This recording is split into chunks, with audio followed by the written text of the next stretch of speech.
బ్రహ్మర్షి పితామహ పత్రిజీ గారు ఒక్క మాటలో చెప్పాలంటే, ధ్యానం అంటే ఎక్కడో హిమాలయాల్లోనో ఆశ్రమాల్లోనో లేకపోతే గురు పరంపరగానో నేర్చుకునే దాని నుంచి సింపుల్గా సామాన్యులకు సైతం అర్థమయ్యే విధంగా సామాన్యుడి స్థాయికి తీసుకొచ్చి ఇంట్లో వంట చేసుకునే ఆడవారి దగ్గర నుంచి కూలి పని చేసుకునే వాడి వరకు ప్రతి ఒక్కరూ ధ్యానానికి అర్హులేనని, ప్రతి ఒక్కరూ ఎక్కడైనా ఎలాగైనా ధ్యానం చేయవచ్చు అని నిరూపించి 30 సంవత్సరాలు తన అకుంఠిత దీక్షతో గ్రామ గ్రామానికి వీధి వీధికి ఇంటి ఇంటికి ధ్యానాన్ని చేర్చిన ఏకైక మహానుభావుడు బ్రహ్మర్షి పితామహ పత్రిజీ గారు.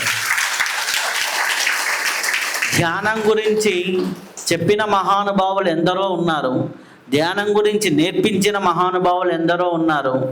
ధ్యానాన్ని ఇంటి దాకా తెచ్చిన మహానుభావుడు మటుకు బ్రహ్మర్షి పితామహ పత్రిజీ గారే.